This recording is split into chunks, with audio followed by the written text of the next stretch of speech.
es momento de nuestra recomendación literaria de la semana y hoy vamos a platicar de un libro que parece englobar a la perfección esta problemática que le hemos presentado en los últimos minutos, perdón, estamos hablando de muertos, de desaparecidos, de feminicidios, de cárteles disputándose el territorio, y por eso hoy platicamos con Rosana Reguillo, autora de Necromáquina, de Editorial NED, un libro que analiza lo que podríamos definir como la instauración de un nuevo orden marcado por la violencia en nuestro país.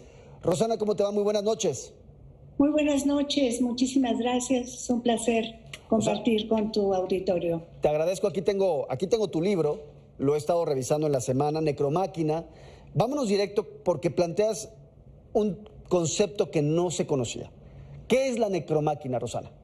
Sí, mira, tengo trabajando el tema muchos años. Empecé a trabajar la violencia poco antes del 2006. A partir del 2006 esto, como tú bien sabes, se volvió en algo bastante tremendo, truculento, siniestro. Y a lo largo de los años, hacia el 2011, propuse primero el concepto de narcomáquina para tratar de entender y de nombrar la articulación entre el poder económico, el poder político y el poder delincuencial, una triangulación de poderes. Y ahí lo que veíamos eran disputas por el territorio, control de la plaza, cada vez un mayor incremento en el reclutamiento de jóvenes para emplearlos como sicarios, como soldados, hormigas, estacas y todo un vocabulario que nos fue cambiando el lenguaje y la geografía del país.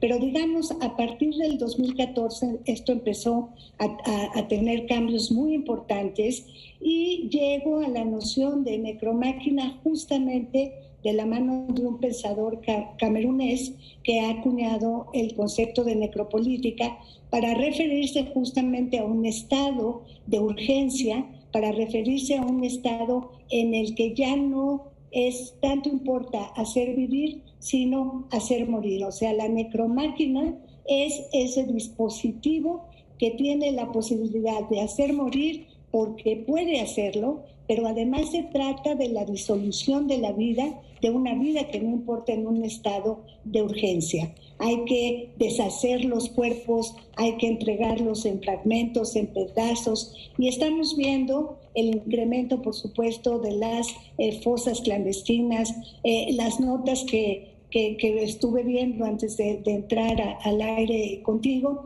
pues son sobrecogedoras, pero ya parecen un paisaje costumbrista, ¿no? Que nos ha acostumbrado y que ha normalizado la violencia y la imposibilidad del Estado, ¿no? Rosana, entonces, sí, dime. Ahí tú planteas, porque quiero citar parte de lo que dices en el texto, es lo que la narcomáquina hizo fue proponer nuevas codificaciones sobre la lógica del capitalismo, exacerbó el deseo por la riqueza, el individualismo y la crueldad. Y tú, que divides el libro en varios capítulos, por ejemplo, mencionas guerras en el vórtice, turbulencias en el paisaje, escenas, si no me equivoco, el otro se llama escenas, efecto borde. Y ahí narras algo muy interesante que pasa ya de la narcomáquina a la necromáquina. La forma en la que se empieza a gestar este nuevo lenguaje, en donde ya lo vemos de manera cotidiana en el país, cómo se expresan los cárteles de la droga de manera diferenciada. Y planteas un caso muy concreto, el de los puentes que están siendo utilizados para colgar cuerpos. Y lo vimos esta semana. Explícanos un poco sobre esto. Sí, mira, esto es muy interesante. La portada del libro, que es una portada muy dura, pertenece al fotógrafo de Saltillo, Christopher Vanegas, y la fotografía ganó el premio World Press Photo en 2014 y fue tomada en una escena en Saltillo en el 2013, y son unos cuerpos que fueron entregados como si fueran momias colgados de los puentes. La práctica de los cuerpos colgados tiene tres efectos, o busca tres efectos fundamentales. Generar un pánico generalizado en la población, lo que yo llamo violencia disciplinante, es decir, hacernos, detenernos de actuar y de denunciar, porque a través de esa entrega de cuerpos nos están disciplinando como sociedad. Una segunda es utilizar el cuerpo en el puente como un mensaje dirigido a los grupos rivales, y tercer nivel es un mensaje dirigido a autoridades omisas, cómplices o corruptas, que son omisas en su trabajo y estos cuerpos también les son entregados como una bofetada y una señal de que no están haciendo su trabajo correctamente, ¿no? Entonces, esta necromáquina ha ido sofisticando sus lenguajes, ha ido avanzando la caligrafía brutal que imprime sobre los cuerpos de las mujeres, de las y los jóvenes lamentablemente han llevado la peor parte en esta lógica. Le voy a pedir a mi productora a ver si podemos hacer un acercamiento para mostrar precisamente eso que tú estás diciendo, es esta imagen que tenemos aquí, la de estos cuerpos que están precisamente ahí, acá lo vamos a mostrar en la cámara 2, ¿en cámara 2? A ver, vamos ahí está. Estos cuerpos que vemos ahí precisamente en el puente colgados, como muy bien decías, Rosana, como si fueran momias, ahí están. Pero el tema es que esta foto es de 2012, si no me equivoco, Rosana. 2013. 2013, y lo vimos ahora hace unos días precisamente, de nueva cuenta en Zacatecas, es decir, continúa, y me quedo con esta frase que mencionas, esta caligrafía del horror que desarrollan las organizaciones criminales para enviar mensajes en 3 niveles o en varios niveles. Uno de ellos es disciplinando a la población, advirtiendo a sus rivales, y el otro es lanzando una amenaza contra las autoridades. Rosana, me queda un minuto, te pediría una respuesta muy rápida a una pregunta que me queda en la cabeza. Hace muchos años, o hace algunos años, cuando inició esta violencia y cuando empezó a salirse de control, nos horrorizábamos por lo que veíamos.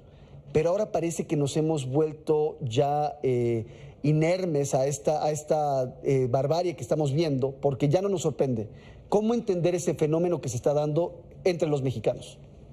Sí, mira, yo creo que una de las cuestiones fundamentales estriba en que mucho de lo que está fallando es el periodismo de investigación, es la crónica. Hay un trabajo extraordinario, por supuesto, pero creo que lo que no hemos logrado es encontrar la narrativa, la manera de poner en palabras que impacten, en imágenes que puedan sacudirnos, generar, digamos, la empatía y la solidaridad.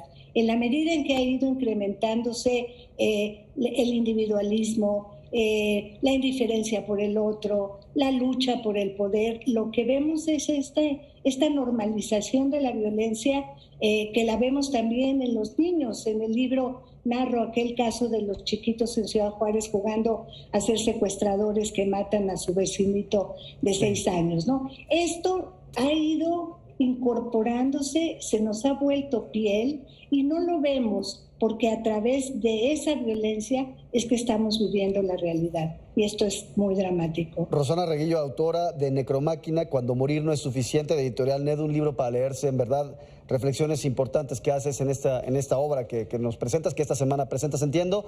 Te agradezco mucho por haber estado con nosotros en M22H. Muchísimas gracias, muy buenas noches, hasta luego.